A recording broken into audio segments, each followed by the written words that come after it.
I am very happy to hear this course starting today. It gives me great hope and joy that Padmanabhan Prabhu and his associate are starting this movement. What I understand from my Guru, this is the future of ISKCON. Lessons, life given by the previous acharyas like our Goswamis up to Prabhupada coming in disciplic succession.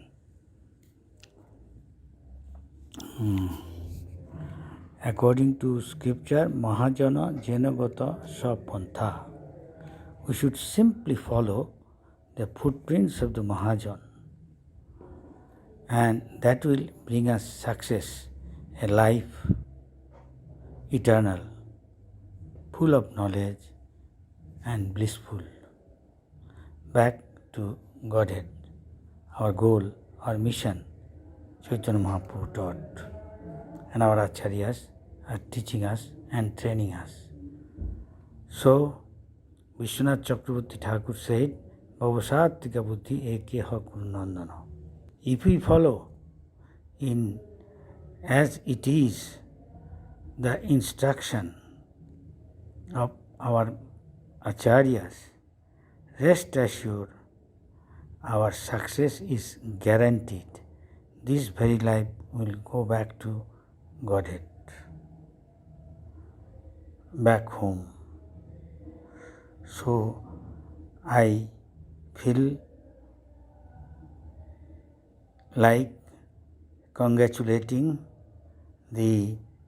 those who are starting this movement, to them, and the convener, Padmanabhan Prabhu and his associates, to fulfill the desire of previous acharyas. If we want, they say, profuse blessing of the acharyas, which is the sure path to success in our mission, we have to follow their instruction as it is. And I am very glad that you are going to start this course, which will fulfill their desire, and you will get their blessing and be successful. Hari Bol, Hare Krishna. May Lord bless you. In addition, Prabhupada reminded us that the society is compared to a body, as body without head is useless, because that is most important part. Exactly like that, a society without varnashram dharma is an animal society. That is why at present very badly required society without Brahmanically qualified person is chaos. So in order to set up example and teach the world, Prabhupada wanted to make a group of people, those who are perfect gentlemen, ideal character, with all Brahminical qualities. Brahman's duty is to teach the world and make perfect person, perfect gentleman. This will serve this purpose. So I congratulate again to the convener, like Padmanabhan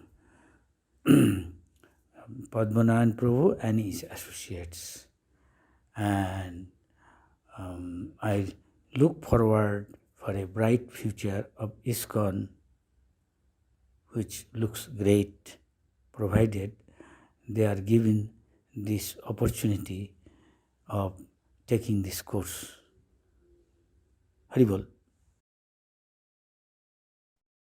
Namo Vishnupadaya Krishna Pristhaya Bhutale Srimate Bhakti Vedanta Swami Niti Namine Namaste Saraswati Devi Gauravani Pracharine Nirvishesha Shunyavadi Paschatya Desatarine Vancha kalpatarubhyascha kripa sindhubhyaiva cha patitanang pavanebhyo vaishnavebhyo namo namaha.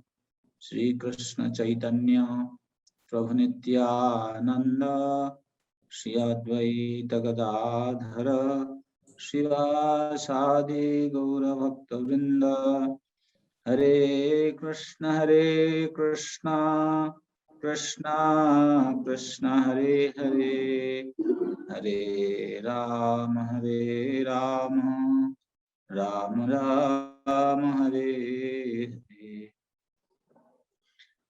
Hare Krishna, dear devotees, I would like to extend my hearty congratulations to all of you from Sri Vrindavan Dham. At present, we are in Sri Krishna Balaram Temple, trying to celebrate Damodar month. What an auspicious moment when we are just preparing in Krishna Balaram Temple to celebrate Srila Prabhupada's disappearance moment tomorrow.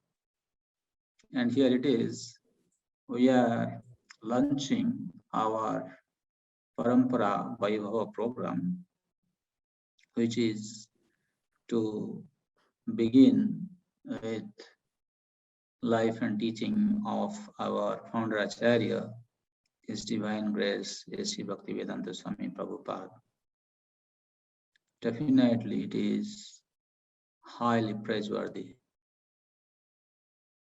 All of us know there are two Bhagavatam, two types of Bhagavatam. Person Bhagavata and Book Bhagavata. In ISKCON, we all are quite familiar with Book Bhagavata, and to some extent, we are familiar with Prabhupada. But how Prabhupada has given this Book Bhagavata and what is the significance of his personal life in Krishna consciousness, unless we read about Prabhupada, his personal life, many of us would continue to remain in darkness. If you talk about some spiritual organization outside of ISKCON today, I don't want to name, but many of such organizations who do not have very concrete Krishna conscious philosophy, they have their courses running on their acharyas, so-called acharyas, I would say. And people are listening, they are hearing. Even though ISKCON is not a very old organization, but still, it is very, very important for us to teach the members of this institution about who Prabhupada is. And starting with Prabhupada, how this sin, Gaudiya Vaishnava, Parampara, the teachings have been handed down through the series of acharyas, is a very, very important aspect of our Krishna consciousness. In Mayapur Institute, we are trying to educate the devotees in a very systematic manner.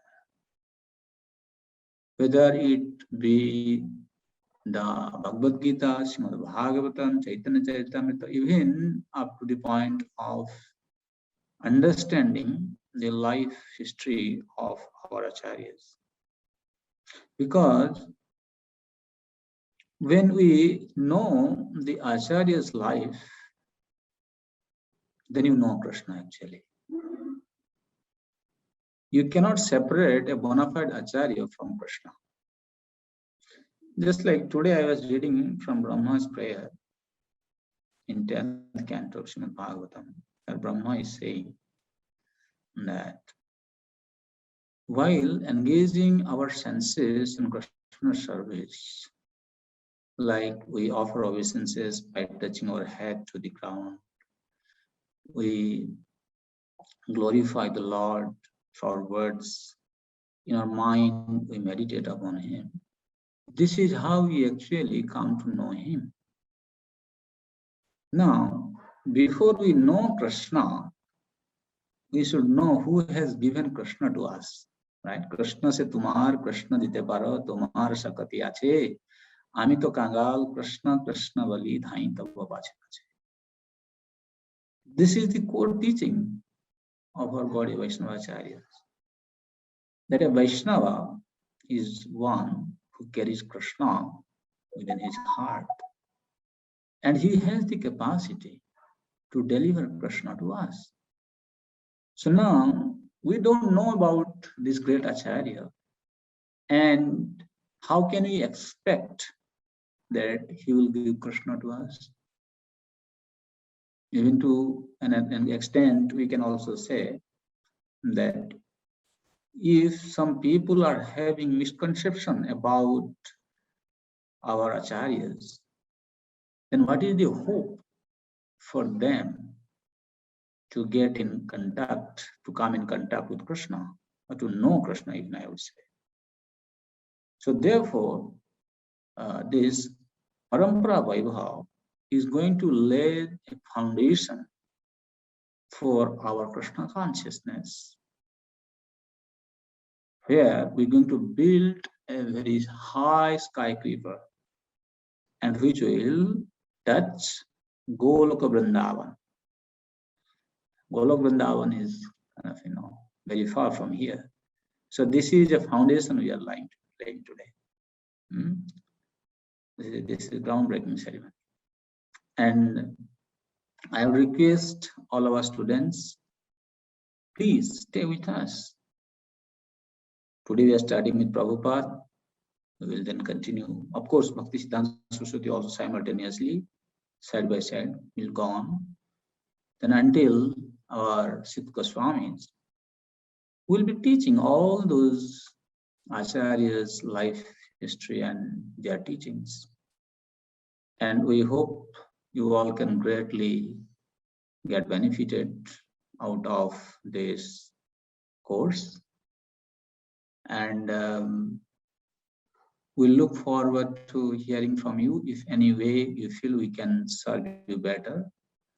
And with this, I would like to invite our facilitators like Vidhan Gauranga Prabhu, Acintya Caitanya Prabhu, who have been a great inspiration for this course. And I'm really very, very grateful to Prabhu's in assisting Mayapur Institute to start this program.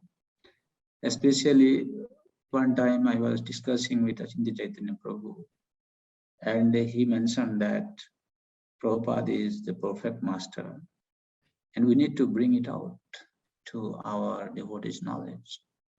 And Prabhu is very, very diligent in his work, even in his study also. So he has very in depth studied Srila Prabhupada's biography, and Prabhu is going to extract many teachings, many lessons, the values as a Vaishnava, what Prabhupada had to give us. And I hope you all will relish this and try to imbibe as much as possible so that you can fulfill the desire of our founder Acharya by knowing about his personal life. And thank you all very much. Looking forward to seeing you in the course in near future. Hare Krishna, Krishna Krishna, Hare Ram, Ram Ram, Hare. Thank you, Padmanayan Prabhu. Vidwan Gauranga Prabhu, could you please speak a few words? Om Vishnu Padaya Krishna Preshthaya Bhutale Srimati Bhaktivedanta Swami Namane Namaste Saraswati Devi Gauravani Pracharine Nirvisheshishuni Adipashnate Deshatarine Vandeham Shri Guru Shri Yuttapadakamalam Shri Guru Vaishnavamscha Shri Rupam Sagrajatam Sarvana Raghunathamitam Tam Sajiva Satvaitam Savadutam Paridana Saitam Krishna Chaitanya Devam Shri Radha Krishna Padan Sarvana Laita Shri Vishakhamritamscha. There is a poem by Srila Bhaktisiddhanta Saraswati Thakur called Sri Guru Parampara, and it contains a number of verses, out of which I am reading a small excerpt. Mahaprabhu Sri Chaitanya Radha Krishna Nahayanya Rupanaga Janer Jivan Vishambhar Priyankar Sri Swarup Damodar Sri Goswami Rup Sanatan. Sri Chaitanya Mahaprabhu is none other than Shri Radha Krishna, and is the very life of those Vaishnavas who follow in the footsteps of Sri Rupa Goswami. Sri Swarup Damodar Goswami, Rupa Goswami and Sanatan Goswami gave great happiness to Vishwambhar. Rupa Priya Mahajan, Jiv Raghunath Han, Tar Priya Kavi Krishnadas, Krishnadas Priyavar, Narottama Sevapar, Jar Pada Vishwanath Ash. The great souls, Jiva Goswami and Raghunath Das Goswami, became very dear to Rupa Goswami. Raghunath Das Goswami's beloved student was Krishnadas Kaviraj Goswami, who was an intimate friend of Loknath Goswami. Raghunath Goswami's single disciple was Narottam Das. He always engaged in the service of his guru and was also very dear to Krishnadas Kaviraj. To serve the lotus feet of Narottam Das Thakur was the only desire of Vishwanath Chakravarti Thakur. Vishwanath, Bhaktasat, Baladev, Jagannath, Tar Priya Shri Bhakti Vinod, Mahabhagavata Var, Shri Gaura Kishora Var, Hari Bhajan Ete Jar Mod. Vishwanath Chakravarti Thakur was the instructing spiritual master of Baladev Vidyabhushan. Jagannath Das Babaji was a very prominent acharya after Shri Baladev Vidyabhushan and was the beloved instructing spiritual master of Shri Bhaktivinoda Thakur. Bhaktivinoda Thakur's intimate friend and associate was eminent Mahabhagavat, the Gaur Kishore Das Babaji, whose sole joy was found in Haribhajan. And that this is important. Yahara Paramahamsa, Gaurangir Nijabamsha, Tader Sarane Mama Gati. That portion is important. Then Bhaktisiddhanta Saraswati Thakur, who wrote this poem, he speaks words of humility. Ami Seva Yodasin, Nameti Tridadi Deen, Shri Bhakti Siddhanta Saraswati. All these great saintly Vaishnava Paramahamsas are members of Lord Gauranga's spiritual family. Their lotus feet are my refuge, and devoid of any real interest in devotional service, and I am but a poor and lowly Tridandi sannyasi named Shri Bhakti Siddhanta Saraswati. Here, the important point to note is Ihara Paramahamsa, which indicates that this is a Paramahamsa Parampara. It is a Siddha Parampara. The activities and teachings of such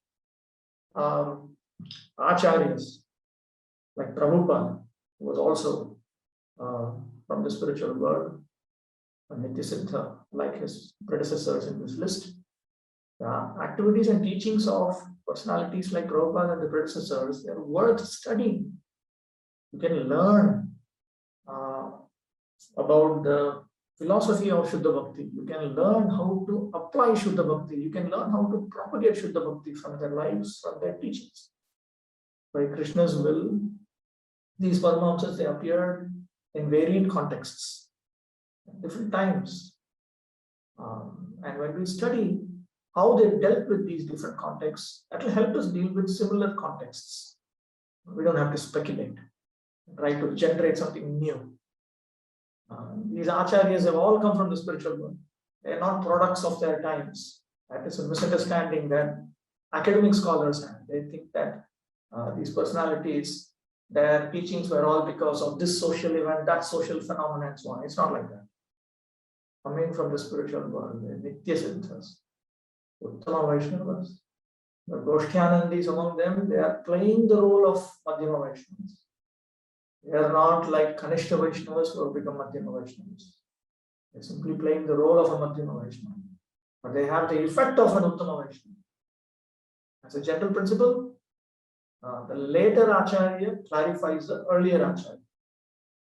Srila Jayapataka Swami Maharaj, my spiritual master, once he pointed out that Prabhupada had once mentioned to him that each of the Acharyas in the Guru Parampara, his teachings can be considered to be like a dot in the wall. Suppose you put a dot in the wall.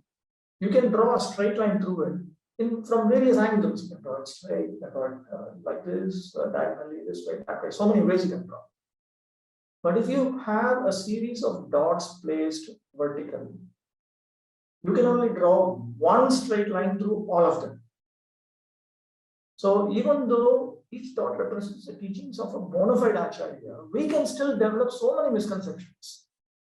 But when you look at the Vichar, Achar, Prachar, the understanding, the application, and the propaganda of pure devotional service from Prabhupada, from Bhaktisiddhanta Saraswati Thakur, and each of the predecessor acharyas, you will develop only one understanding, which will be the understanding.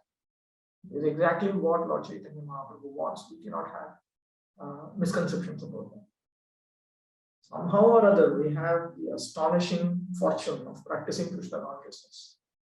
If you remember, it is because of Prabhupada, Bhaktisiddhanta Saraswati Thakur, and each of these predecessor acharyas. When we go through their lives and teachings, our commitment to surrender unto the lotus feet of Lord Chaitanya Mahaprabhu will be reinforced.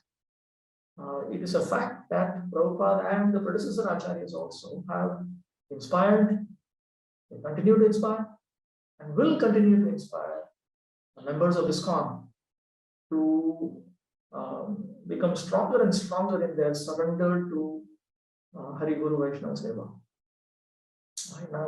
Even today I was talking to a superior, and he told me that he had already come in contact with Prabhupada. He was reading Prabhupada's books. He was helping ISKCON as what we call a congregational devotee. Many years back, it was maybe in the 80s.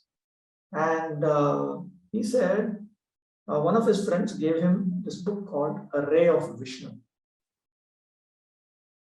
He read it. It was about Bhaktisiddhanta Saraswati. Read it. Then he put the book and he said, I am joining ISKCON.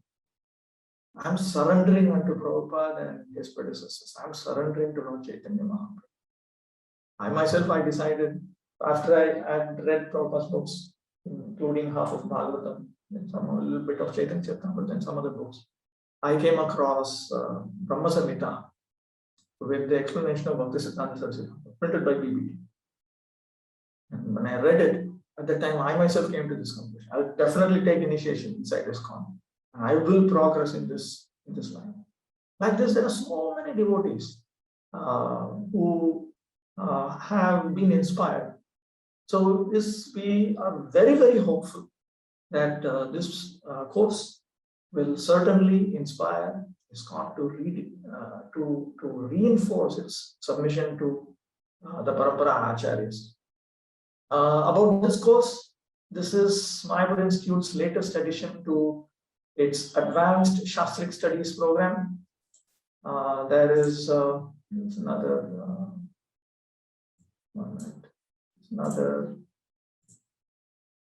place where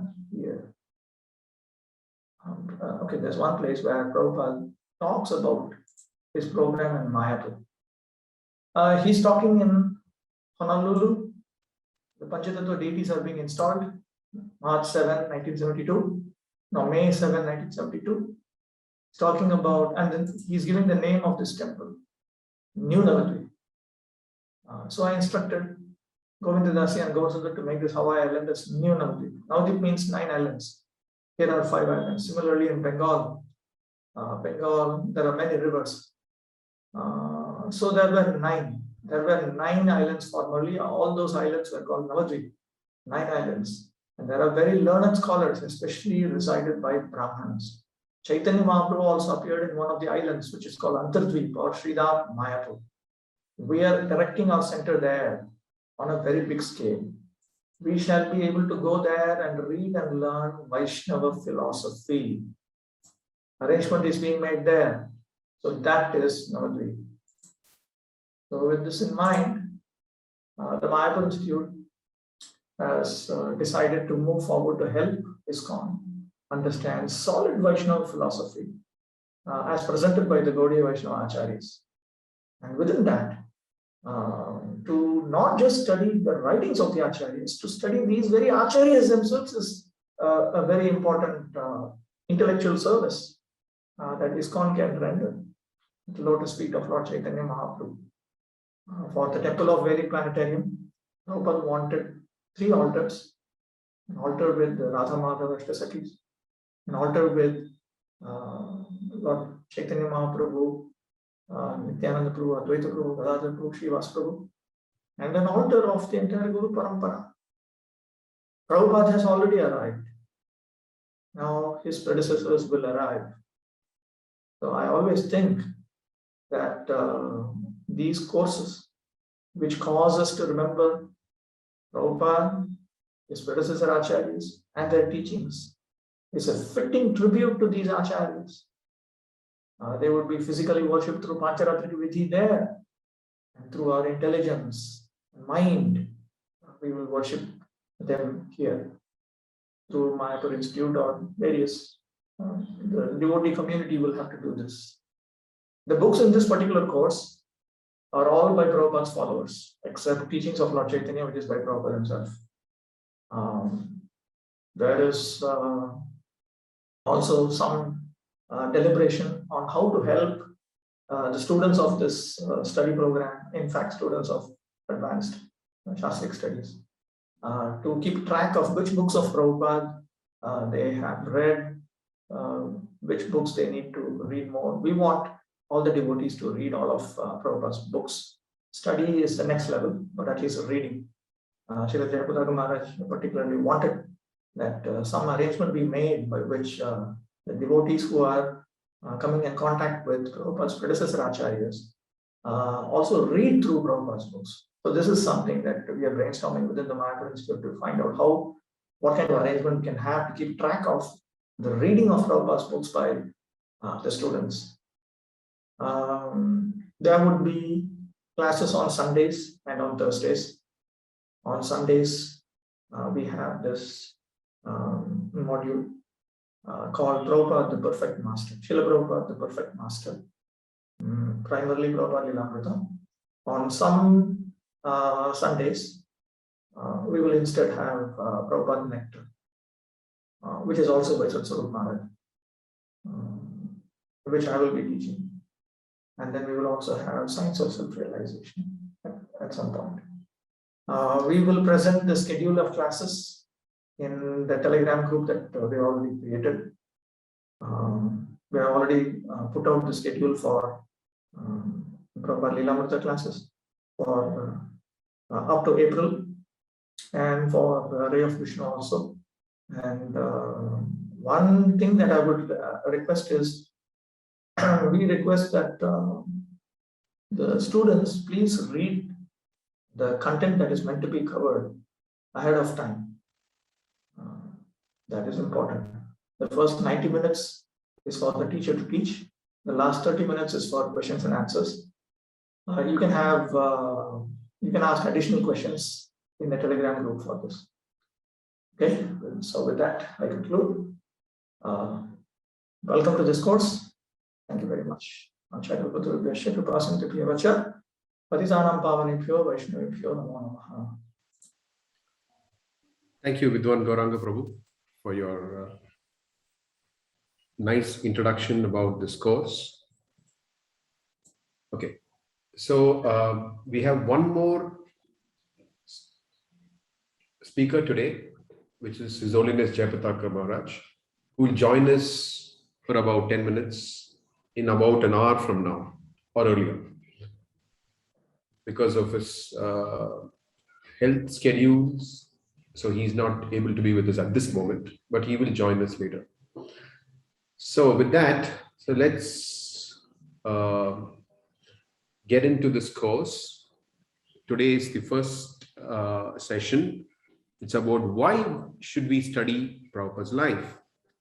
So before I start it, so let me just offer my prayers. Om Jnanaatimirandasya Jnananjana Shlakaya Chakshurunmilitam Yena Tasmai Shri Gurave Namaha. Shri Caitanya Manobishtam Stapitam Yena Bhutale Swayam Rupa Gadamahyam Dadati Swapadantikam. Vandeham Shri Guru Shri Utapadakamadam Shri Gurun Vaishnavamscha Sri Rupam Sagrajatam Sagana Raghunathanvitam Tamsajivam Sadvaitam Savadutam Parjana Saitam Krishna Chaitanya Devam Sri Radha Krishna Padan Sahagana Lalita Shri Vishakhanvitamscha.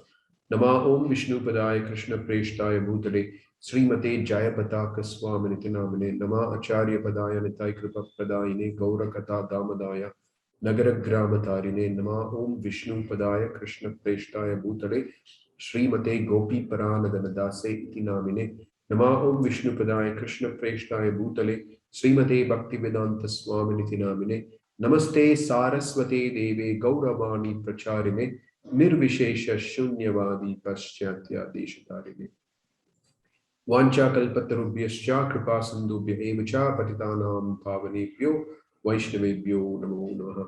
Jai Sri Krishna Chaitanya Prabhu Nityananda Shri Advaita Gadadhara Srivasadi Gaura Bhakta Vrinda. Hare Krishna Krishna Krishna Hare Hare Hare Rama Rama Rama Hare Hare. Mukam karoti vachalam pangum langayate girim yatkripatamaham bande Shri Guru Dintarinam yatkripatamaham bande Paramananda Madhavam Shri Chaitanya Ishwaram Katanchana Smriti Yasmin Dushkaram Sukaram Bhavet Vismrite Viparitam Syat Shri Chaitanyam Namamitam. Okay, so can you just share the screen? Just share the screen. The first one.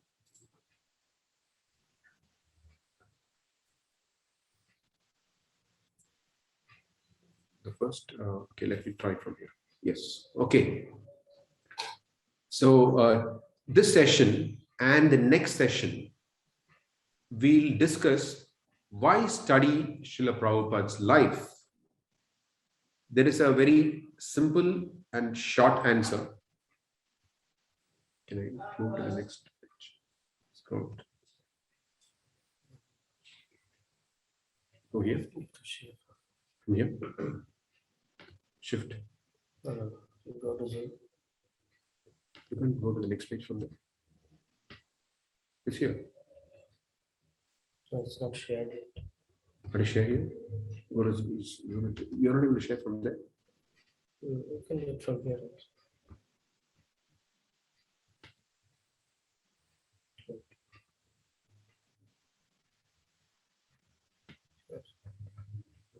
This one?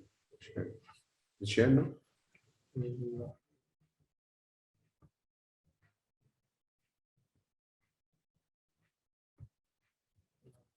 Okay. Can you see the screen? Okay, now it's shared. Fine. So, why study Srila Prabhupada's life? There's a very simple and short answer.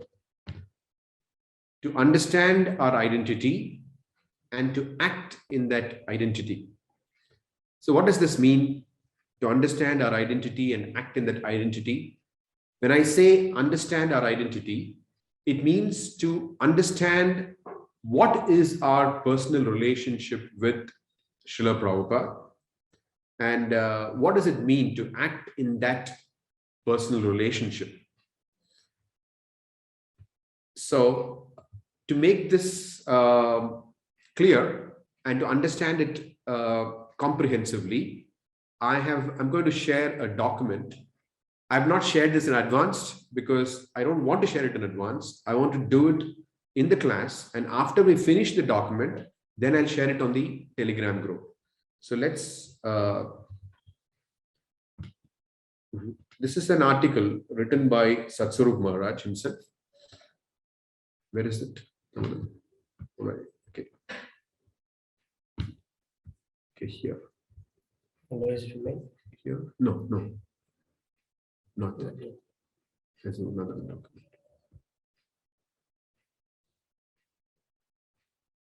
The 3 documents.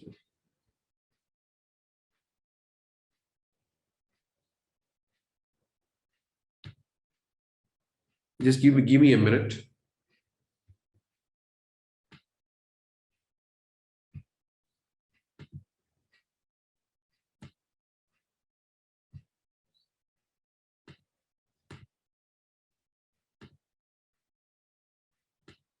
No, not this.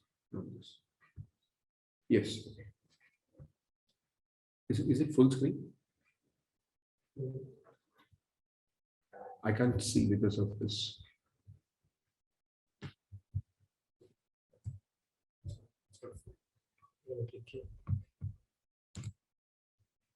Okay. Why study Srila Prabhupada's life? This is best brought out in the below article by Satsarup Das Goswami. So what I'm going to do is, I'll read this slowly. Please hear it attentively, and I'll comment as and when we go through this article. So after this was written by Satsarup Maharaj sometime in 2001, as far as I remember. Anyway, in any case, he wrote this after finishing the Lilamrita. Writing the last chapter of Srila Prabhupada Lilamrita was an intense experience for me. Prabhupada was teaching the final lesson, and I relived the day-by-day remembrances of being with Srila Prabhupada and serving in his ISKCON movement in the final days leading up to his disappearance. Those days were like a drama unfolding. Would Prabhupada stay with us? What would we do without him? And again, I felt the grief at his departure. I was also reminded that Prabhupada's last days were filled with the preaching spirit as he encouraged his disciples to continue his work. He exemplified calm and tolerance in the face of great pain and fearlessness in the face of death. He allowed us the intimacy of chanting soft kirtans in his room and reading to him from Srimad Bhagavatam, Krishna book, and his other books. Then it was again November 14th, 1977, and Prabhupada departed at 7:30 p.m. In the Lilamrita, I told briefly about Prabhupada's actual passing, how he left in perfect circumstances in Vrindavan after a life totally dedicated to Krishna, a life of incredibly potent achievements for Lord Chaitanya's mission. I also told about how the news of Prabhupada's departure affected his disciples around the world. So this course on Srila Prabhupada, the perfect master, was deliberately planned to start on the day before Srila Prabhupada's disappearance, which is tomorrow. Like before we have any celebration, we normally have what is called the Adivas Day.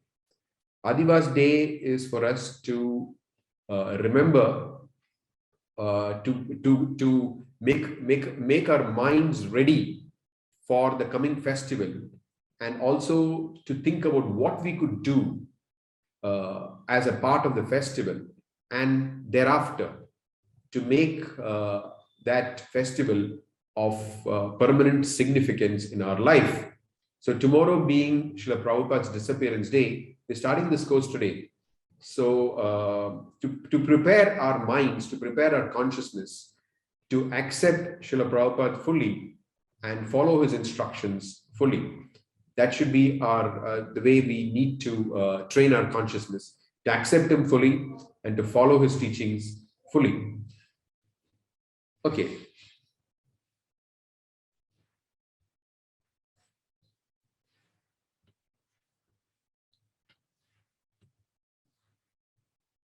Well, what was it? Biography finished? No, there was more. I had to tell about service in separation. Even though Prabhupada appeared to pass away from this world, he continues to live through his instructions. Service in separation, Vipralamba Seva, is a high level of realization, something which the residents of Vrindavan feel in Krishna's absence. We too can feel a form of union in separation, even though we are not so advanced in spiritual realization, simply by meditating on Srila Prabhupada's presence and instructions. He was gone, but he was still very much present. This realization was not a pretension or a myth, nor was it sentimental or psychic phenomenon or mental telepathy. It was a completely substantive, palpable reality, a fact of life. Srila Prabhupada had given them personal service, and now they would continue that service. Prabhupada was still present through his instruction, and all the nectar of his direct association, all the nectar of Krishna consciousness that he had shared, nectar of Krishna consciousness that he had given and shared with them was still available. Service in separation for Prabhupada's disciples was undoubtedly a fact. Otherwise, now that they were without his personal presence, how would they be able to sustain themselves in spiritual life? The fact that they could continue as before, increase their feelings of devotion and increase their serving capacity meant that Srila Prabhupada was still very much with them. Now please hear, so far you've heard it. Now comes the important part which all of us need to hear, especially the second generation and all the future generations of Prabhupada's followers. Now that had completed the had I completed the biography, again, I found myself feeling that something more was needed. Therefore, I wrote the epilogue. I wanted readers to understand clearly that they too had a claim to a relationship with Srila Prabhupada. I expected that most of the readers would not be initiated disciples of his divine grace. In fact, I assumed that some of the readers might be encountering Srila Prabhupada for the first time in this book. Each of them, please note that, each of them could have a relationship with Prabhupada. It was their right. Otherwise, as touching as the biography of Srila Prabhupada might read, the reader would be left only with the idea that this was a story of one guru with a little band of disciples who tried to begin a worldwide movement. It had nothing to do with them, and there was no way in which they could participate now, since that guru had left this world. I wanted the reader to understand that Prabhupada was more than the guru of a particular generation. He was to be with us forever. Now, this is something that we need to clearly understand. In the previous slide, I posed this question: why do we need to study Srila Prabhupada's life? It is to understand our identity and to act in that identity. Now, all of us know, we have heard this over and over again. In every book we see this, in every board of ISKCON we see this. Wherever we look in ISKCON, it is very easy to see this. ISKCON, Founder Acharya, His Divine Grace, A.C. Bhaktivedanta Swami Prabhupada. So when we hear this expression, Founder Acharya, His Divine Grace, A.C. Bhaktivedanta Swami Prabhupada, what is the impression that we normally have? We normally think ISKCON belongs to Prabhupada. That's quite obvious, right? ISKCON belongs to Prabhupada. That's what we normally think when we hear that. ISKCON, Founder Acharya, His Divine Grace, A.C. Bhaktivedanta Swami Srila Prabhupada. Which means that Srila Prabhupada is the owner owner of ISKCON. That's something which is very clear to us. Now, what we need to understand is that when we say ISKCON, what does it mean? It means Prabhupada is the owner of all the structures in ISKCON, all the computers, all the vehicles, all the gardens, all the farms. What does it mean? Prabhupada is the owner of ISKCON. It means Prabhupada is the owner of the institution and its members. That's what it means, because there is no meaning to the institution without its members. So this is our identity, that we are owned by Srila Prabhupada. Srila Prabhupada is the owner of every member of the International Society for Krishna Consciousness. Now, this has been brought out very nicely by Giriraj Maharaj in an article he wrote in the Back to Godhead. I'll just read that out. I will just pause this here and read that article and come back to this, because that clearly brings us a sense of Prabhupada as the owner. Damodar, I need your help to, yeah, where's the other document?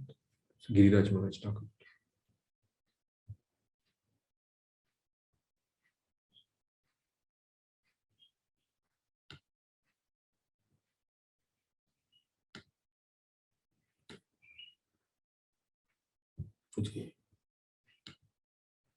Title.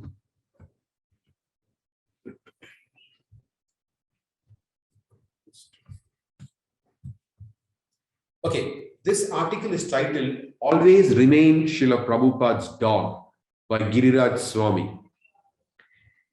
Every morning when Srila Prabhupada was in Bombay, he used to walk on Juhu Beach.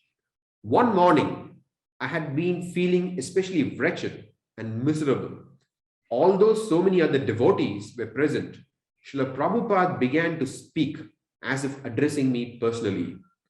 He quoted a Sanskrit verse and spoke about two words, Anatha and Sanatha. Natha means master. So Anatha means without a master, and Sanatha means with the master. The whole goal of life is to become Sanatha, with a master. In the morning on Juhu Beach, many gentlemen used to walk their dogs. Srila Prabhupada pointed to a fat and fit gentleman walking with an equally fat and fit dog. The man was walking briskly and confidently with his dog on a leash, and the dog was walking equally briskly and confidently with his master by his side. Srila Prabhupada commented that every dog wants a good master. If the dog has a good master, the dog is happy. He holds his head high, he wags his tail. He knows that his master will protect, maintain and protect him. So he has no anxiety. But the street dog, the poor fellow, has no master. Therefore, he is always suffering. Srila Prabhupada then pointed to some stray dogs. They have no master. They do not know where they will sleep, how they will get food. Other dogs bark at them. Children throw stones at them. They're always in anxiety. Srila Prabhupada stopped walking. He planted his cane firmly in the sand of Juhu Beach. Although I stood behind many of the devotees who moved close to him, with his eyes laden with love and compassion, he looked into my eyes. So we should be Sanatha, protected, not Anatha, orphan. We should have our master and be exclusively devoted to him. Then we will feel confident in his protection and always be happy. Quoting the verse again, Srila Prabhupada explained each Sanskrit word. Manoratha, the chariot of the mind. Mental concoction is driving us here, there. We have no peace. But when we have our perfect master to serve, we become peaceful, prashanta, and jubilant.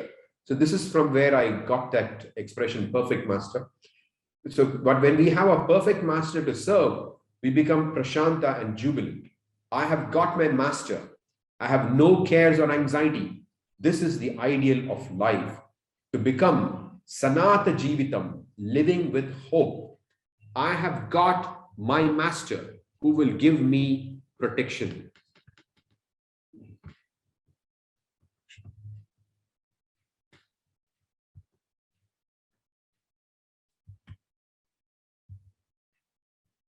I knew that Srila Prabhupada is speaking directly to me, addressing my present need in Krishna consciousness. Without my even asking or saying anything, he knew my heart and gave the perfect solution through his instructions. Thereafter, I always try to remember and follow these instructions of Srila Prabhupada's.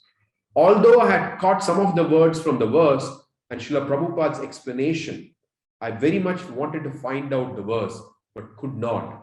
And several years later, I came across the same verse quoted in Sri Caitanya Charitamrita, Madhya Leela, chapter 1, text 206. Bhavantam evanucharan nirantaraha, prashanta nishesha manoratantara, kadaham aikantika nitya kinkaraha, praharshayishyami sanata jivitam. By serving you constantly, one is freed from all material desires and is completely satisfied.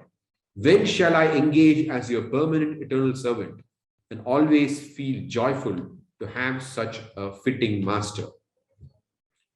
I realized that Srila Prabhupada is so perfect that he always spoke on the basis of scripture. And because of his tremendous compassion and humanity, he could say just the right thing in the right way to deeply touch the heart of the listener.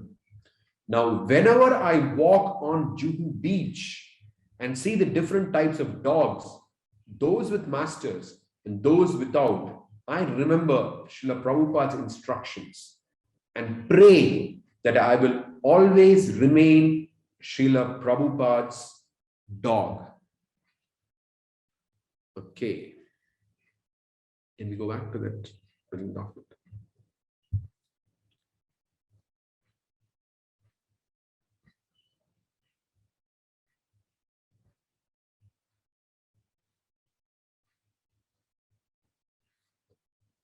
Okay, so this is our identity, that we should be Srila Prabhupada's dog. Now, Sridhar Maharaj of ISKCON, who left his body more than 10 years ago, there is a samadhi in Mayapur.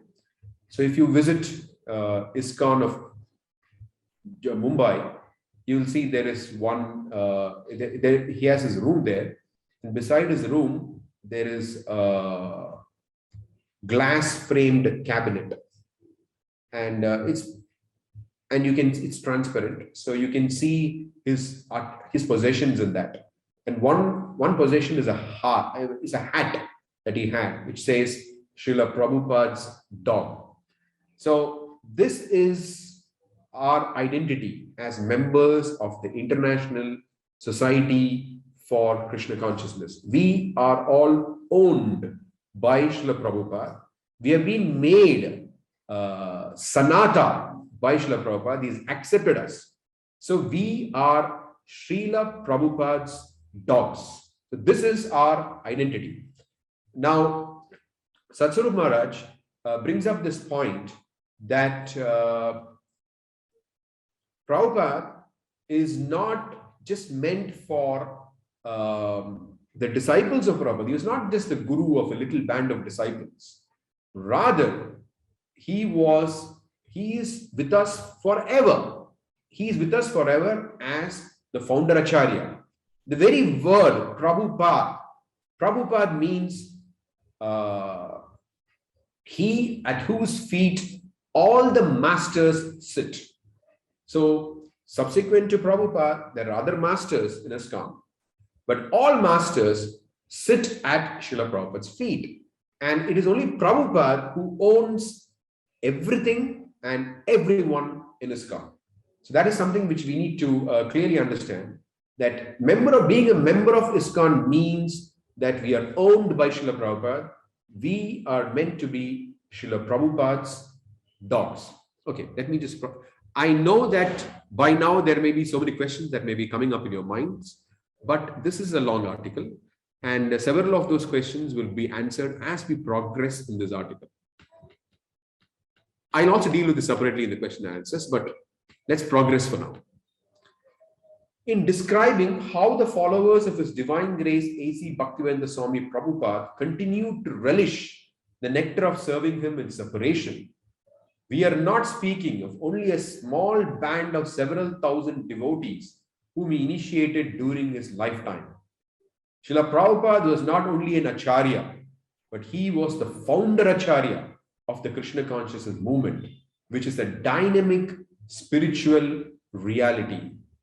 We cannot limit Srila Prabhupada, therefore, by describing only the drama of his being the Guru for one generation of followers.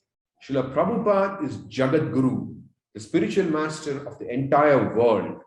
He is a bona fide spiritual master, faithfully conveying the message of the disciplic succession from Lord Krishna as he received it in Parampara from his spiritual master. But more than that, he was empowered by Krishna to do what no other spiritual master has done. He is the founder Acharya for spreading Lord Chaitanya's Sankirtan worldwide in the midst of the age of Kali. This he has excerpted from Srila Prabhupada Lilamrita, Volume 6. I don't know why it says 42324. Anyway, such a personal relationship with the founder Acharya is possible even for persons not directly initiated by Srila Prabhupada. Now, these are all very, very important. Such a personal relationship with the founder Acharya is possible even for persons not directly initiated by Srila Prabhupada. It was Srila Prabhupada who taught us to apply Krishna consciousness to the modern context. It was Srila Prabhupada who set the standards of sadhana and cleanliness, of purity and association. Whoever follows these basic practices and recognizes Srila Prabhupada as Krishna's direct representative is his follower. Now, regarding this personal relationship with the founder Acharya, I would like to share something from my own life. For many years after I joined the Krishna consciousness movement, I joined the Krishna consciousness movement in 1990. Up until 2011, for 21 years, I really could not understand when devotees would say that Srila Prabhupada is no more present. Of course, they meant he's no more physically present. I would always think, so what difference does it make? I don't feel that he's not present. Looks like he's a very much tangible reality, as much as everyone of you here on the screen, or as much as reality as anybody else whom I meet. I just did not understand what does it mean when you say Srila Prabhupada is not present. So in 2011, my instructing spiritual master, His Grace Gopi Parandan Prabhu, left this world. It is only at that point I understood what does it mean what does it mean to say that Srila Prabhupada is not physically present? What does it mean? So what does it imply rather? I know that I knew that he was not physically present, but I always felt he was present. So physical presence or not, what difference it makes, I used to think. But there is one difference, one very big difference which is that during Prabhupada's physical presence of the planet, people could write to Prabhupada and they get a direct answer from him. So that is what I experienced. So Gopi Parandan Prabhu is not there now. How could I call him, or how could I get how could I get an answer to a letter? That is what I'm thinking. Oh, this is missing. This is something which is very big, which is missing. At the same time, according to our philosophy, if we become sufficiently pure, or as we progress in our purity, it is possible that Srila Prabhupada would interact with his followers. Like we have this famous incident from New Vrindavan. Some of you may have heard this incident. At that time, when the leader of the New Vrindavan community had become deviant, and there were all kinds of deviations that were occurring at New Vrindavan, West Virginia, there was a lady who was not a devotee, who came to the temple and she came to Prabhupada's Murti. And she heard a voice from the Murti, "Take my shoes." She was looking, where did this voice come from?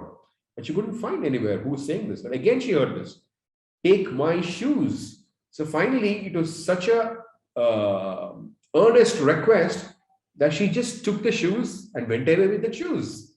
Subsequently, many years later, after that whole problem with ISKCON of New Vrindavan, West Virginia, was settled, again, Prabhupada came to her in a dream and said, "Return my shoes to my Murti."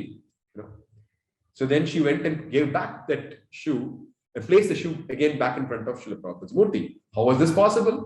So it is not like Srila Prabhupada has disappeared and therefore he does not interact anymore with anyone. No, he tangibly interacts with so many of his followers. So this here is someone, I just gave this example because this lady had nothing to do with Krishna consciousness. She was just a visitor. But nevertheless, Prabhupada interacted with her. So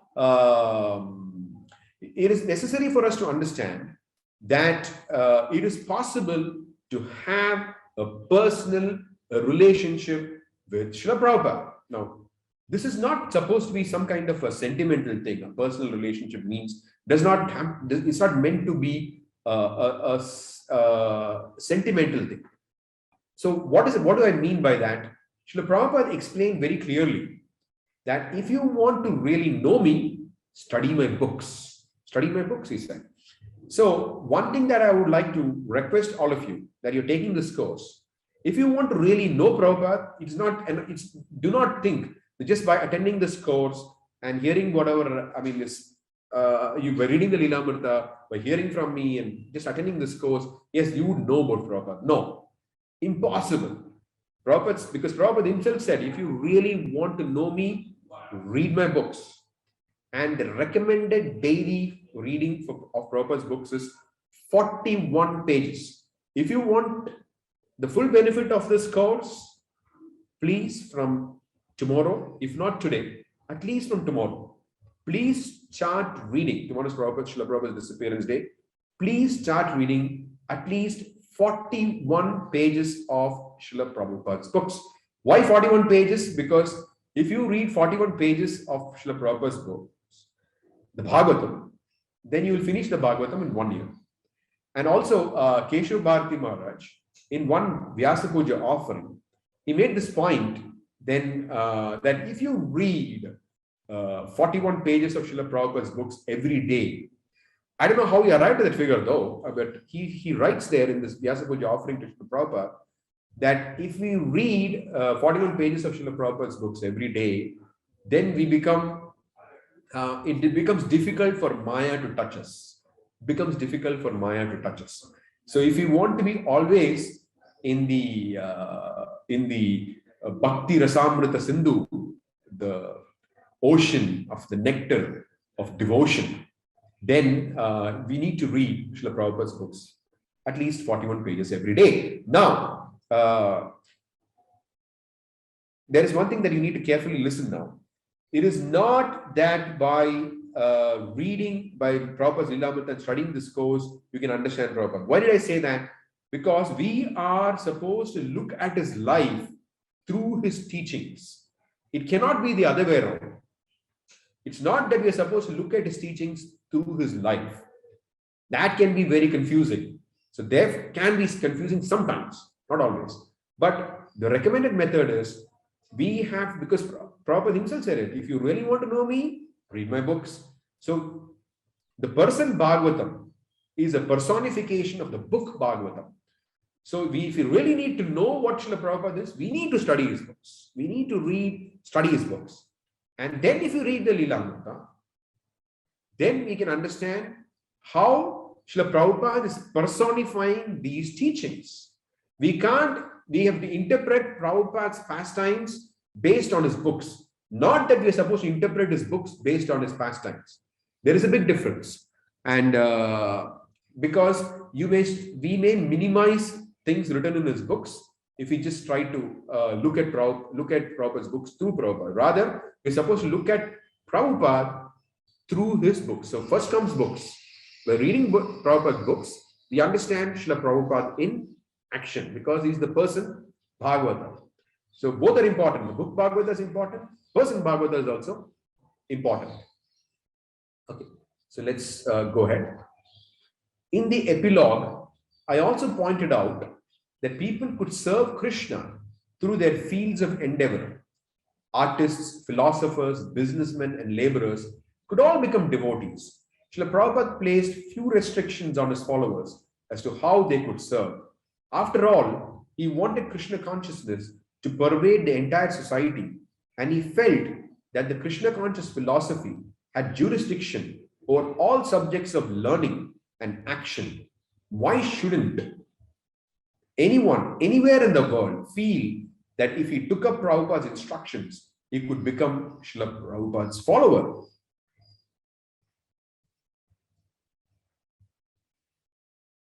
The Krishna conscious gifts Srila Prabhupada brought to the West are for everyone.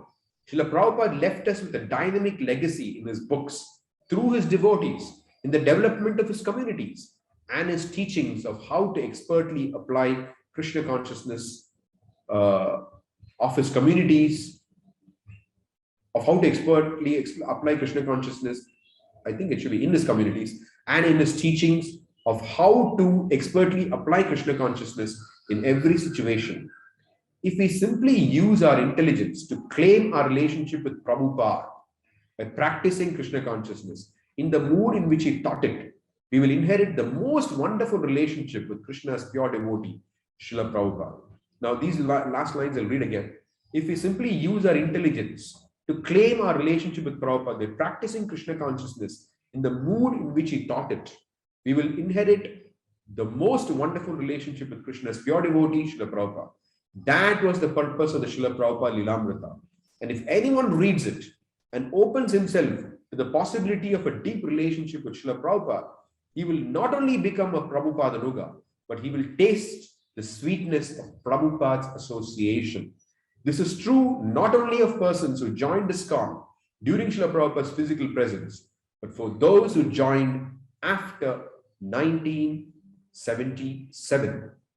Now, there is one thing that I want to bring to your attention here. Srila Prabhupada, if you go to the first line of the screen, the Krishna conscious gifts Srila Prabhupada brought to the West are for everyone. Srila Prabhupada left us with a dynamic legacy in his books, through his devotees, in the development of his communities, and in teachings of how to expertly apply Krishna consciousness in his communities, in his teachings of how to expertly apply Krishna consciousness in every situation. Now, when we say the legacy of Srila Prabhupada, Prabhupada does not stand in isolation. He does not stand in isolation.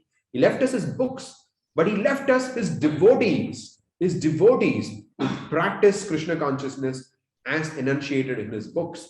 So when we speak about Prabhupada's legacies, his books, his devotees are important. His community of devotees. Then, so when we develop a relationship with Prabhupada, what does it mean? That means we forget every other relationship that we have. What about the fact that we have a temple president whom we are supposed to listen to? What about a mentor or a counselor whom we are supposed to listen to? What about this initiating spiritual master? What about the instructing spiritual master? What about all these? What about the GBC zonal secretary? What about the GBC body? So there are so many things that so many of such questions can come up.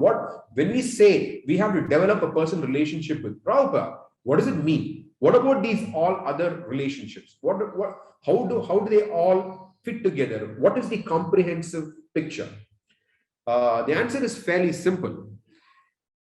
Every relationship that we have in our lives, every relationship that we have in our life is meant to build our relationship with Srila Prabhupada. So whoever helps us build our relationship with Prabhupada, we have to be extremely indebted, grateful to them. So for example, Prabhupada himself set up the temple presidents. Prabhupada set up the GBC. Prabhupada said we should accept an initiating spiritual master. Prabhupada said we should accept an instructing spiritual master. Prabhupada gave all these instructions. Why?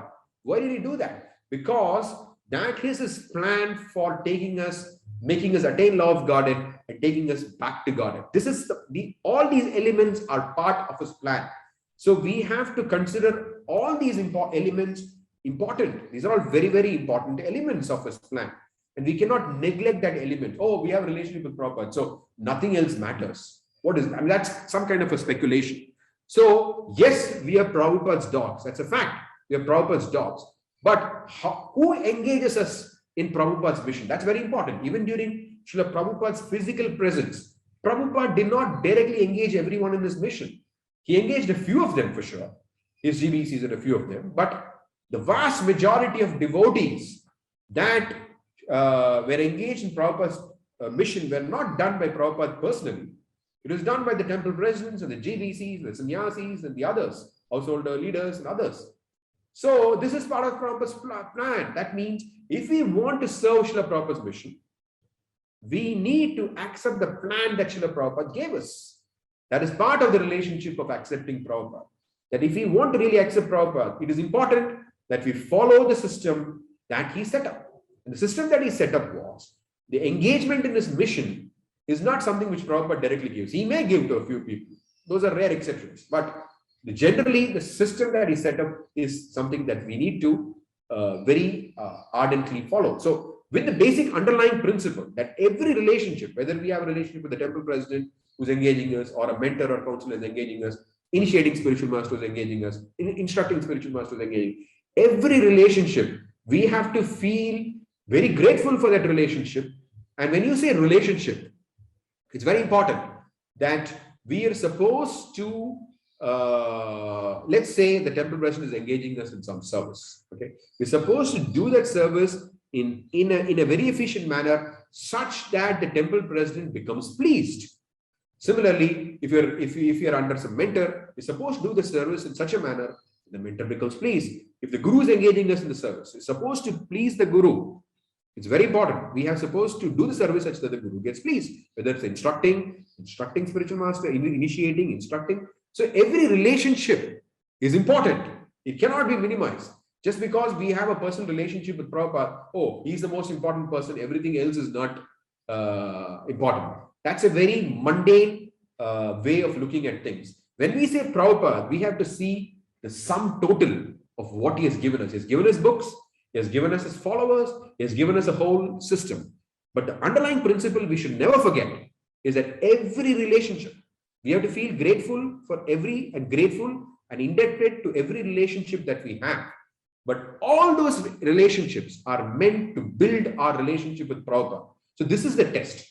So we can examine ourselves. Is my relationship with my temple president, or is my relationship with my mentor, is my relationship with my initiating spiritual master, is my relationship with my instructing spiritual master, is my relationship with, I mean, whoever is our authority who's assigning us service or giving us instructions in Krishna consciousness in general, is it building my relationship with Srila Prabhupada? That is the test. That is the test. So we have to examine this. That this is naturally what happens. If we sincerely try to serve in the system that Prabhupada has given us, then our relationship with Srila Prabhupada keeps building. It becomes deeper and stronger and stronger and stronger. This is the test. This is the test. This is what it means. Because you have only one master. Srila Prabhupada is the only master in this town. In terms of owner, in that sense, I mean, master in the sense of owner. We have other masters. Of course, we have other masters. We have the spiritual master, initiating spiritual master, instructing spiritual master. There's so many other masters. But everybody else is managing Prabhupada's property. Property means not just the physical structures, but also disciples and devotees. So they're managing all of Prabhupada's property. But they're not the owners. The only owner is Srila Prabhupada. But when you say relationship with him, it does not mean that it is independent of every relationship. Of course, some elements of the relationship are unmediated. Some elements of the relationships are mediated. What do I mean by unmediated and mediated? For example, Prabhupada has given everybody the instruction. Yare deko tare ko Krishna Upadesh. All of us are meant to preach. All of us are meant to distribute books. All of us are meant to chant 16 rounds. And all that is there. Those are general instructions. But the specific instructions are given to us by our spiritual authorities. Those spiritual, we have to follow the general instructions and the specific instructions that we are given in Srila Prabhupada's mission. Both instructions are important. For example, it is not that because we have a personal relationship with Prabhupada, therefore when we offer bhoga to the deity, we can just skip the spiritual master's pranam mantra. It's not needed. We only need Prabhupada's pranam mantra. That's bogus. We can't do that because Prabhupada's system is that you follow the system of offering it through the parampara system. Okay, we have accepted initiation from a spiritual master. You have to offer it first to him. That's it. This is the system that Prabhupada has created. So we cannot, just because we have a relationship with Srila Prabhupada, just because we're building a relationship with Prabhupada, does not mean others are not significant. The moment we think others are insignificant in that picture, then immediately we lose out on the actual relationship with Prabhupada. We cannot accept one part of Prabhupada and reject the other part. Prabhupada gave us his whole teachings. It's not that, okay, I'll read the Lila Amrita, I'll just do this, forget about his devotees. No. His devotees are very, very important. They're very important. That's why he created the International Society for Krishna Consciousness. He created a society of devotees.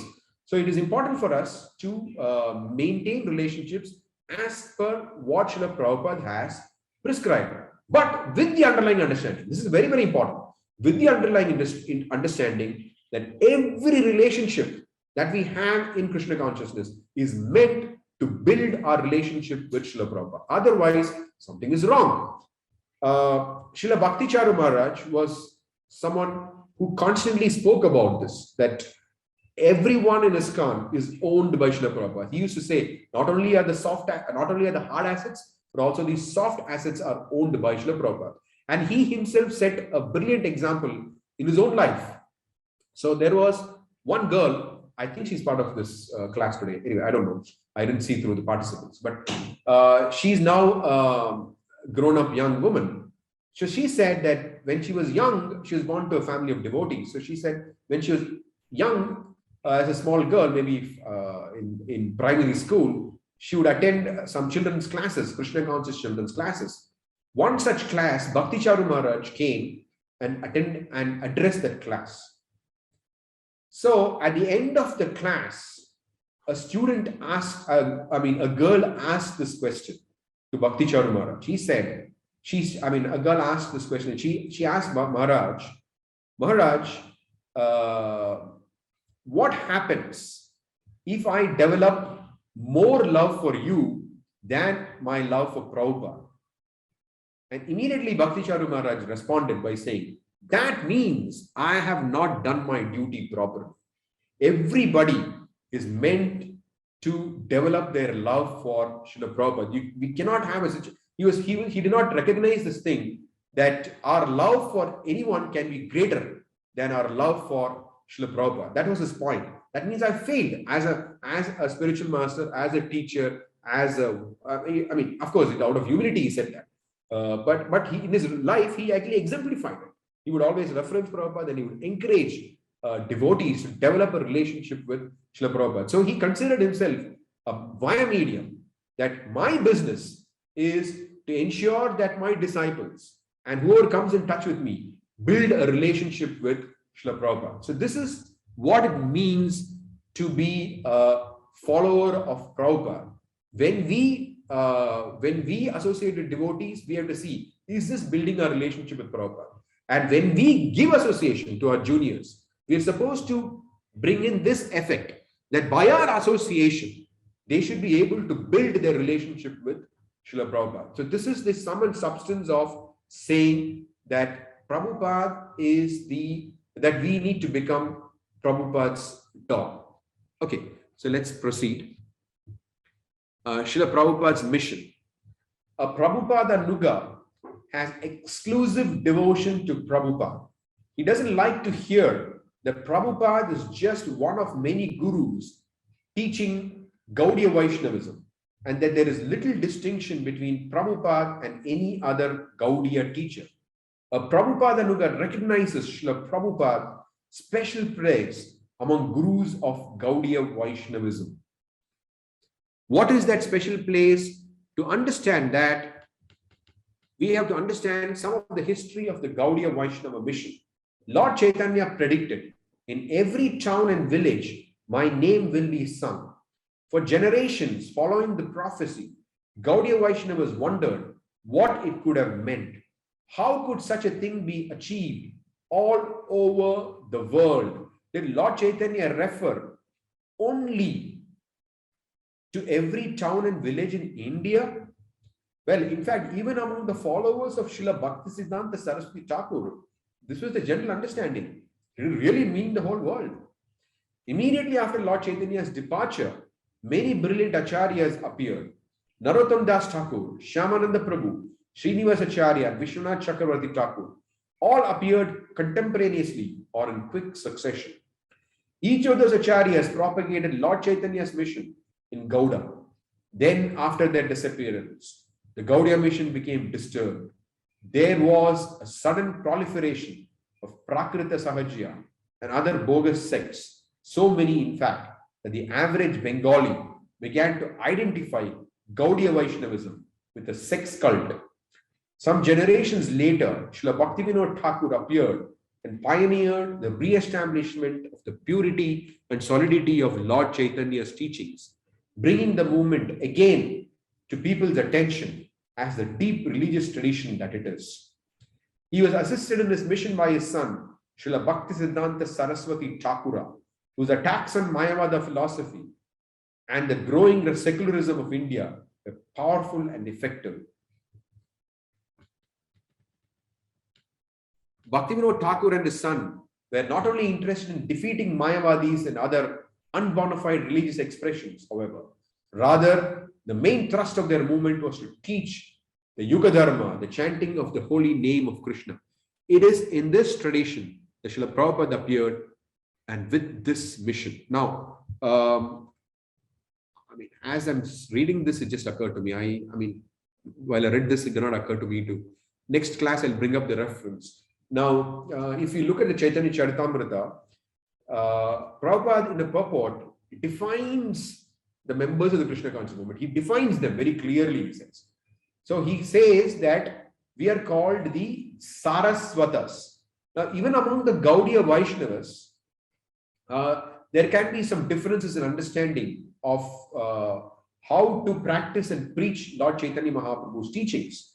In fact, Bhaktivinoda Thakur had one more son. Of course, he had many sons, but another son who was a devotee, Lalit Prasad Thakur.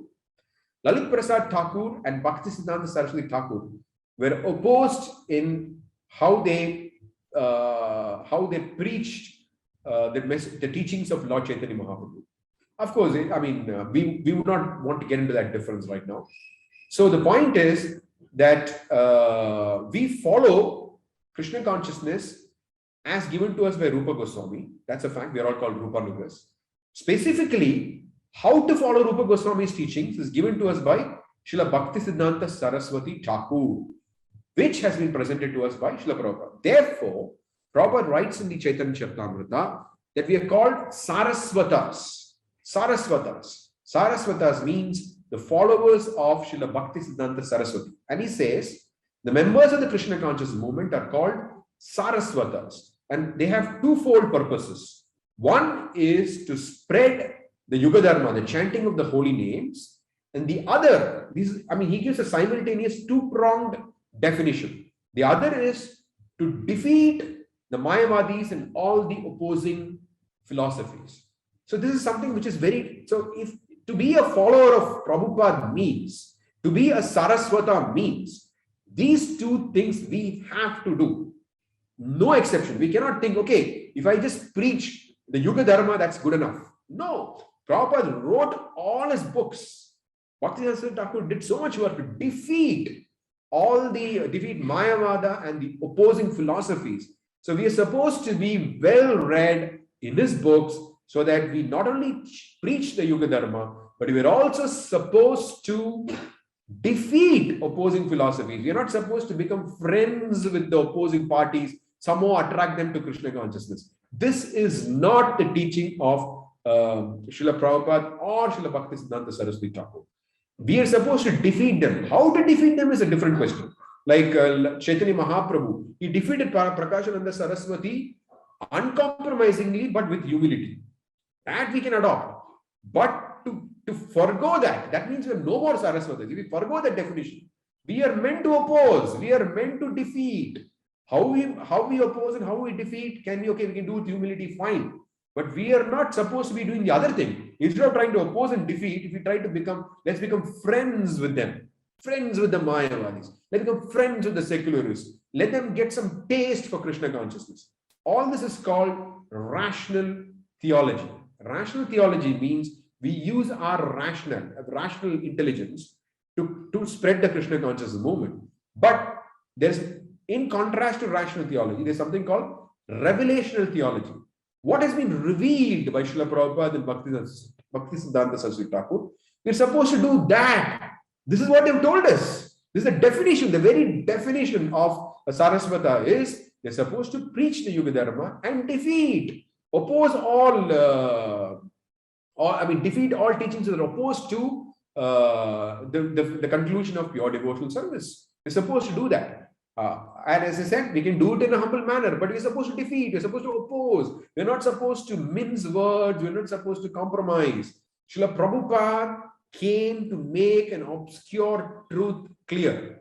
That is what Bhaktisiddhanta Thakur and Srila Prabhupada came for. They made an obscure truth very clear. We are not supposed to make the clear truth obscure so that we become friends with the Mayavadis, friends with the secularists, so that we become attractive. This is completely reversing the strategy, completely opposing the definition that Srila Prabhupada has given of what we are, the members of the Krishna conscious movement. But then you can say, okay, but there are some results. These results are always going to be temporary. In the long run, everything will fail except the strategy that Srila Bhaktisiddhanta Saraswati Thakur and Srila Prabhupada has given. That is one of the reasons that I gave the title Srila Prabhupada, the perfect master, which means Prabhupada knows the perfect strategy. Once he has defined it, if we stick with that, we're going to be definitely successful. I think it's 5 o'clock now. So I'll stop here until Jayapatak Maharaj joins us. We can have question and answers. Thank you.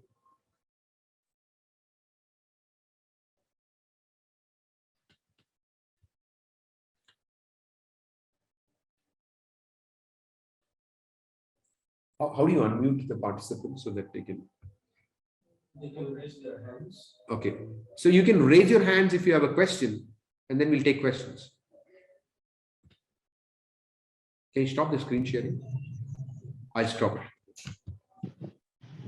Hare Krishna Prabhu, Dandavat Pranam. Can you hear me? Yes. Yeah. So I have a doubt too. Like, can you elaborate more on that point? Like, reading through the books of Prabhupada than Leelamrita directly. It's like an echo to that point because I feel a clear difference if I stop reading Prabhupada books and Leelamrita. So, your voice is muffled. Can you? Your voice is muffled. I can't hear you. Okay. Yeah. Is that fine now, Prabhu? Can you hear me? Yes. Yeah. So can you again explain the point of reaching and understanding Srila Prabhupada through his books than his biographies? I can completely see the difference when I stop reading Prabhupada books and only read biographies. The consciousness is not as pure as reading Prabhupada's books. So just to solidify that fact and understand it deeply, and also to accommodate some time to exclusively read Prabhupada books than immersing myself into biographies. Can you again stress that point, Prabhu? Okay. See, Prabhupada's life is showing how to practice his teachings, right? So if you don't study the books, what are you going to understand? I mean, he's showing us how to practice the teaching. So you need to know the teachings, what the teachings are. Because if you study his life and try to understand his teachings, it's not going to work that way. You'll not be able to understand clearly his teachings because for the simple reason that his life does not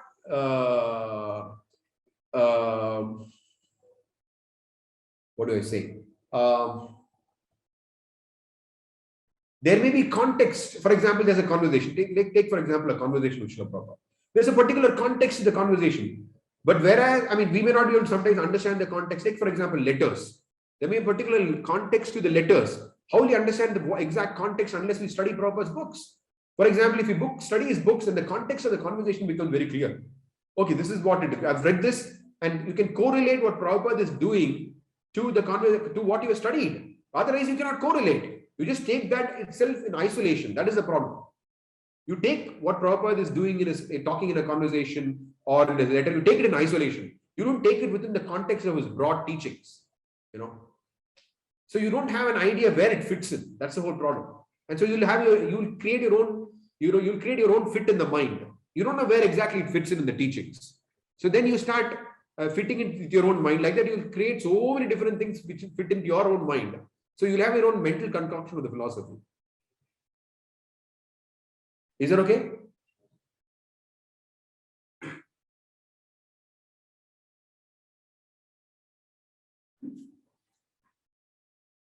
Hare Krishna, can you unmute?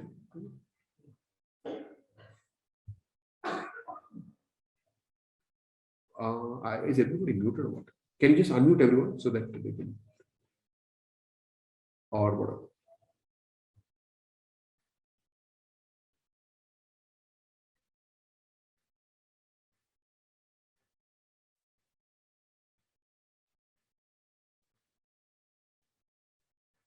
Hare Krishna, Prabhu. Did that answer your question? Is he able to unmute himself? Okay, one more point that I want to add. I'll just give a simple example of this. Okay, that what I explained now. There's one letter where Prabhupada says one of his godbrothers is not eligible to initiate because he's not liberated. Now, this is one of the quotes which the proponents of the proxy initiation theory, Ritwik system, they promote this. They say, look, Prabhupada is saying here, this godbrother is not liberated, therefore he cannot initiate. Therefore, all the gurus that Prabhupada appointed, they are not liberated, therefore they cannot act as gurus. These are all, he's picking a conversation, they're picking a conversation without understanding the broad context of Prabhupada's teachings. Because in the Prabhupada's own teachings, there is, for example, easy journey to other planets. He says how someone who's practicing also can initiate. It's not that they have to be necessarily liberated. So they're taking that context of the letter. They're not able to understand the context of the letter, and they just take it in isolation, and they create an unnecessary confusion.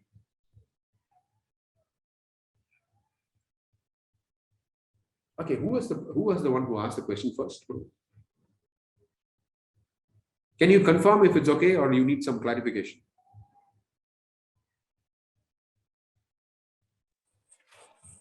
Hare Krishna. Yes, Prabhu. The humble obeisances, Prabhuji. Is it Small. I'm a different person, Prabhu. Okay, sure.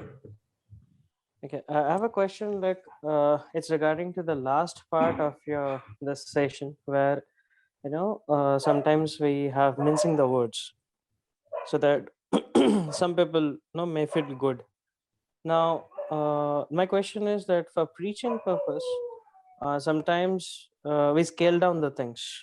It so happens that preachers scale down the things, or it's spoken in a way that let's say that mass number of people are not able to take if it give directly how Prabhupada gave. So I was a little bit confused on that when I hear. I really like the way Prabhupada always have given on our stalwart preachers when Maharajas, how they have always spoken outright on Prabhupada words without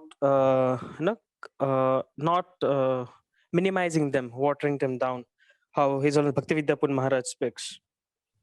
Or Prabhupada disciples have never watered down their words. So, but sometimes in recent times, some preachers have let the masses take up Krishna consciousness. So it goes very goody way. So a little bit confused on that part, Prabhuji, if you can elaborate a little bit.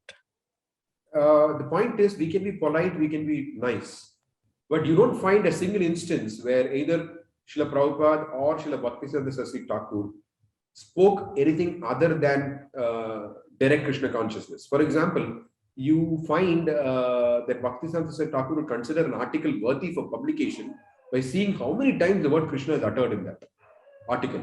We read this in the Leela. We'll read this in the Leela. So that is the standard that has been set by Prabhupada and and Srila Bhaktisiddhanta Saraswati Thakur. That is their purpose, right? The Bhagavatam is as brilliant as the sun. They've come to give us the Bhagavatam. How can people be dissatisfied with anything other than the Bhagavatam? Vyasa himself was dissatisfied hearing anything without writing Bhagavatam. This is Vyasadeva, incarnation of the Supreme Personality of God. He was dissatisfied because he had not sufficiently described Krishna. So how can we expect that the fallen conditioned souls like us in Kali Yuga will be satisfied by hearing anything other than Bhagavatam's message? How can it be? It was written because of dissatisfaction. So how is it possible? In principle, there is a problem there. That if we don't present Krishna consciousness as it is, of course, sometimes the question could be asked, there is a difference between sugarcoating something and diluting something. You know, for example, in Vrindavan, there were many, during Prabhupada's time, there were many yoga groups which were coming. So there's a whole discussion, you can read this on the Veda base. There's a discussion with Srila Prabhupada that they are all coming for yoga. So what can we do something innovative? Prabhupada said, yes, you can do it. What do? You get some deer skin, get them a mat and make them half closed eyes, concentrate on the tip of their nose and read this Bhagavad Gita 6th chapter. You know, so this is proper strategy. This is called sugarcoating. You're making them do something externally so that they hear direct Krishna consciousness. This is called sugarcoating. The moment you don't present Krishna consciousness as it is, then the problem is that people can interpret it in multiple ways. Prabhupada and Bhaktisiddhanta Saraswati Thakur made it, I mean, the presentation of Krishna consciousness is very explicit. You can't interpret it in multiple ways.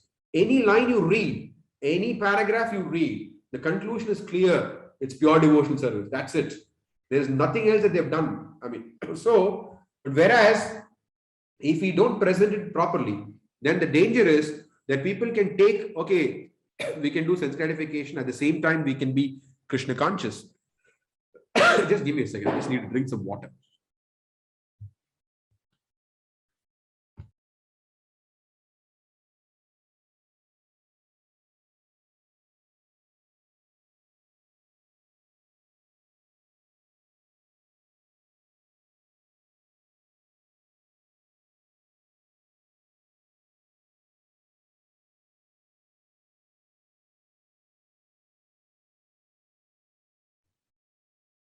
Okay, so there may be some short-term successes of all this watered-down preaching, but they're all short-term. Short-term does not mean 1 or 2 years. It could be 10 years, 20 years. But in the long run, the strategy devised by Srila Bhaktisiddhanta Saraswati Thakur and Srila Prabhupada is the only thing which is going to work. In fact, it is a strategy devised by Vyasa himself. Narada personally instructed him.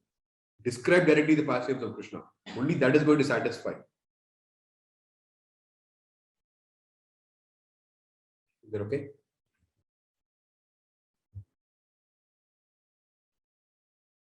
We'll take the next question. I mean, are you allowing people to, I mean, say that they're okay with the answer, or how does it work?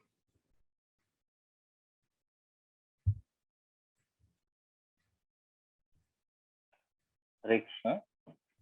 Yes, Prabhu. Hare Krishna, that is Prabhu. Actually, sorry, just in our previous classes, the way we take questions is going by as per the persons who raise their hands first. So actually, just a sec. His Holiness Jayapatak Maharaj has joined, so we'll take this question after he addresses it. Sure.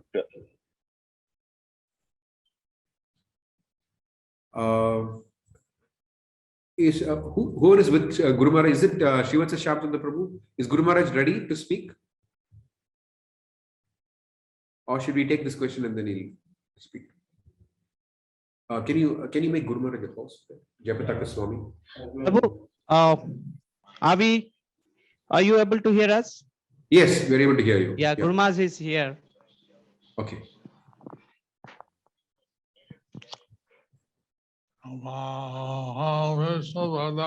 Krishna Prasthaya Bhutale Srimate Bhaktivedanta Swami Iti Namine Namaste Saraswati Deve Gauravani Pracharine Nirvise Sasannavadi Paschatya Desatarine Sri Krishna Makakaroti Vachalam Pangolangayati Girim Yati Tatavahanmande Sri Gurundinatadinam Paramananda Madhavam Sri Caitanya Ishwaram Hari Om Tat Sat. Sri Paramananda Madhavam Sri Caitanya Ishwaram Hari Om Tat Sat. I thought on this Bhagavad, on the Parampara series. So on this Bhagavad Parampara series, I was very interested that our future generations should know about Prabhupada.